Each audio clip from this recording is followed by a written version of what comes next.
now you're gonna think shit has always been good. And like it's like, no, like my child needs to know, she needs to know about slavery. But also before slavery, she needs to know that black people were kings and queens prior to slavery. So don't start our history at slavery. You know, if you really want to start our history, you need to go all the way back to Africa and really tell the full truth about it.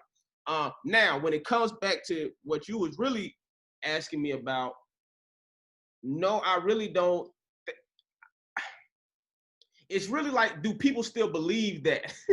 You know, did they really learn their lesson? So like, let's say somebody made a homophobic joke back in 2009 when it was somewhat socially acceptable that people felt freely to do it on Twitter. Yeah. No, I don't think that person should be fired in 2020. Right. Especially if they come out and apologize, or especially they say, yo, I was young, I was dumb.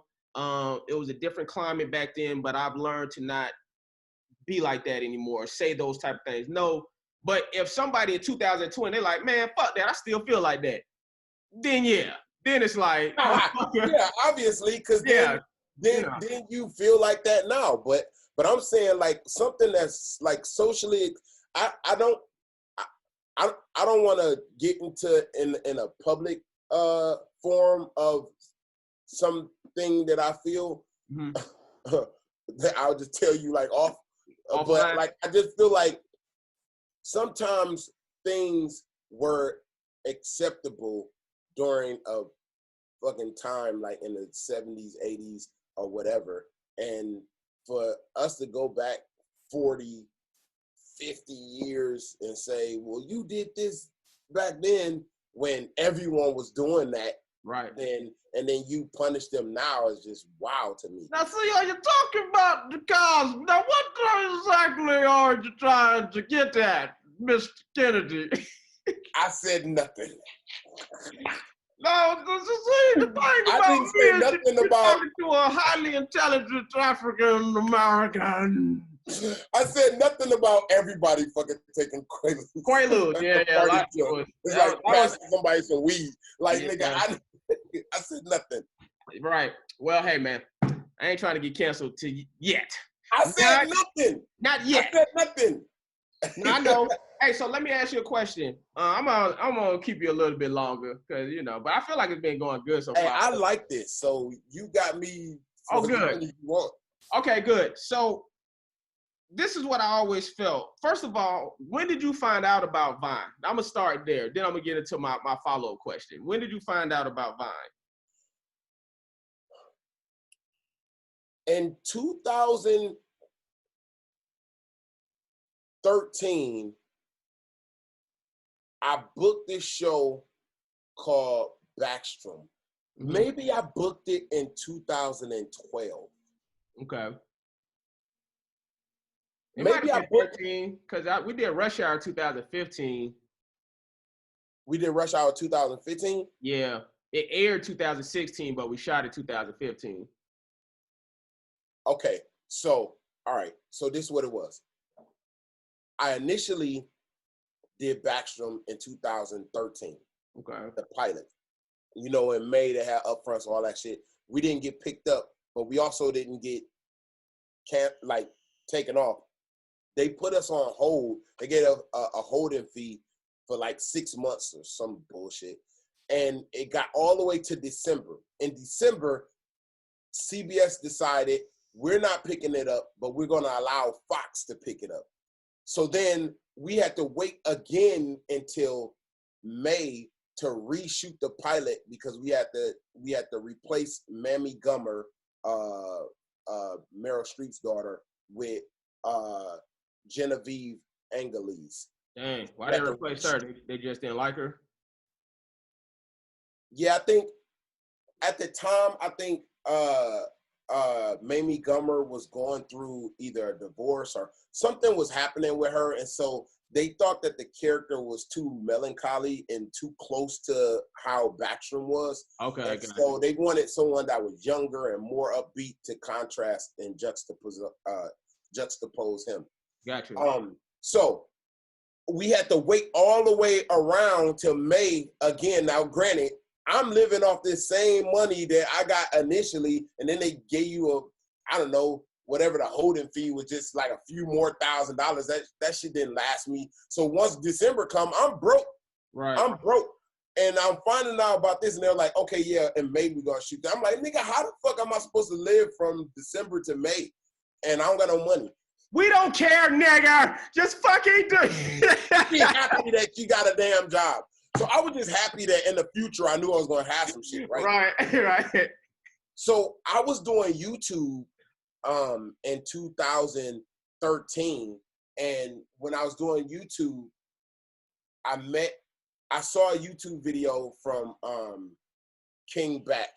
Now at the time, he didn't have no views on YouTube.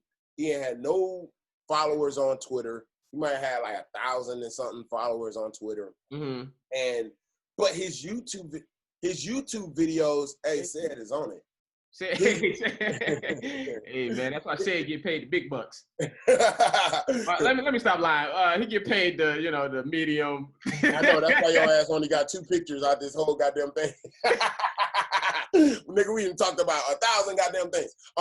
But so his YouTube videos was like the most epic shit that I had seen on YouTube. And this is even coming from people who I knew millionaires on YouTube that wasn't doing videos like this. So I'm like, who the fuck is this guy?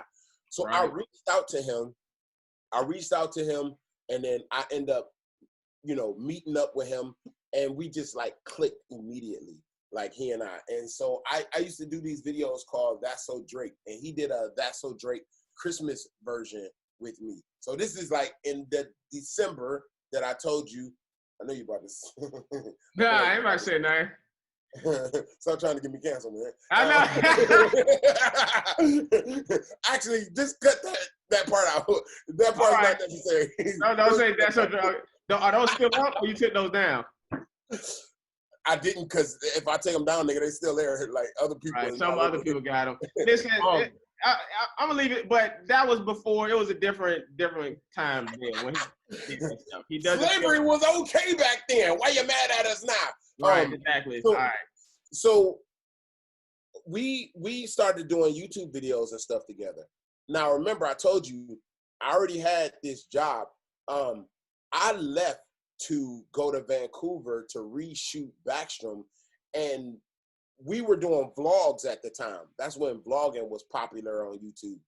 And while I was gone, Bach was telling me about this new app, Vine. And he was like, it's 6 seconds. So in my brain, I'm like, nigga, what?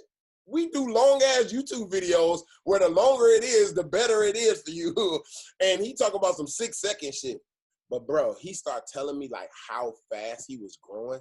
He's like, dude, I got like 100,000 followers in like a week. And I was like, what the fuck? Because we didn't have 100,000 followers on YouTube, and we've been doing that shit for years. Straight up. So when I came home from that, I was going over there, and I was just like being in his Vines. I didn't have a Vine account, nigga. I had a flip phone and a Droid, and so I kept that flip phone forever. And so I would just be in his videos, until I saw all these different people starting to come. I was like, shit, I better hurry up and get me this app. And I started doing my own Vines, and that's when I ended up getting like a little iPad to shoot with, an iPod to shoot with. And we started the whole Vine situation. So I think in 2013 is when I first heard about Vine, and it was from Bach. So he was the first person to tell me too. And I met Bach when he first came out to LA. I remember seeing him like at an open mic long time ago. Oh, he was doing stand-up when he first got here? Yeah. He tried stand-up for a while. And he still does it off and on. Yeah, I know. He's never like stayed consistent with it, I don't think. I think he was opening for Joe Coy at one point. Oh yeah, I seen him do some big ass venues. Oh, Joy Coy he's a beast. I mean, he sell out big ass venues for sure. And so he told me about it by the time I found out about Vine, this nigga, Bachelor's almost at 4 million followers. And I'm like, damn. Yeah. So I was late to the party, but I was late to the party. I was like midway to late to the party. And so I'm like, oh, now you want to tell me about Vine after you have solidified yourself. Nigga, you already got the whole Vine on lock. You king of Vine. But here's my question that I always wanted to ask somebody. And I mean, you may not, who knows what your answer may be. I was always curious about Vine people's relationships because I never knew if those were genuine friendships or if it was I'm collabing with these people because all of them are popular and all of them are hot. They got a lot of followers. They can help me get a lot of followers. So we go all kind of kick it. But I never knew if those were like genuine friendships or if it was one of those like, I'm going to get close to this. Friends. You are friends? No, work friends. Work friends. Okay. So you know, this is how you could tell if it's a work friend. A work friend is like if you on a basketball team and nigga you get traded and then you don't talk to nobody on that team no more, that was a work friend. Right. If you got a job and then when you get fired from that job or laid off or whatever and you don't talk to nobody at that job no more, nigga, those were work friends. Like you can tell if something is a work friend when you no longer do that thing no more and if you still are communicative with them. Like us. Right. We are the same. You know what I'm saying? And so, but do you still talk to everybody? You mean for what? You mean for rush hour? Come on now. That's absurd. You don't still talk to everybody. But let me tell you something, bro. And this keeping it 100. Anybody I don't talk to from that particular show, it ain't because I haven't reached out to them. You see what I'm saying? You know, so if anything is they felt whatever type of way and they went their way, you know, and that's from producers to cast members, you know. But I think you know the difference between, because I still talk to a lot of people from that. That was the best cast and crew I've ever, bro. I've done over 70 fucking film and television things. And to anybody watching that, if y'all think that that's nothing, well, go look up your favorite people and then see how many credits they have. I got 13. And you will be able to, exactly, I got 13. There he is. There he is, coming in with the clutch. That's number 3, saying you got like 17 more pictures your ass need to post. Your ass over there fucking playing Fortnite. You need more pictures need to be shown. Saying over there eating lunch and all type of shit. Xbox. Say it locked in. That was the best cast and crew I've ever been a part of. From the lowest to the top. Like, I love these people, and I still have a relationship with. And who was number 1 on the call sheet on that show? Mr. Justin Hires. Mr. Justin Hires. There he is, everyone. You see man, good leadership starts at the top. You know what I'm saying? And with this, you know, and look, and you had all of the workload. This dude had all of the damn workload, bro. Like, if you could imagine. And he was so professional. He had his lines learned. When you got all the lines and you in all the scenes and you got all the shit to do, and not only do you do that well, but you come prepared and you got all your shit learned, and you're also a joy to be on set, because it's a hard thing to do. Me, I was super bubbly and jovial on set because, like, my workload is so small. You worked 3 days. You worked 3 days, everybody. I worked 3 days, and that's it. But for anybody that don't know, it takes to film a 1-hour TV drama. It was like a comedy drama. It takes 8 days. So, you know, it takes 8 days to film one episode. But so I worked 8 out of the 8 days. He would work 2 to 3 out of the 8 days. So I would be tired as shit in the trailer, and he would come in, "What's up, everybody?" He like, "Shut the fuck up, nigga. I'm tired." Nigga, I got these goddamn lines to learn. Right up.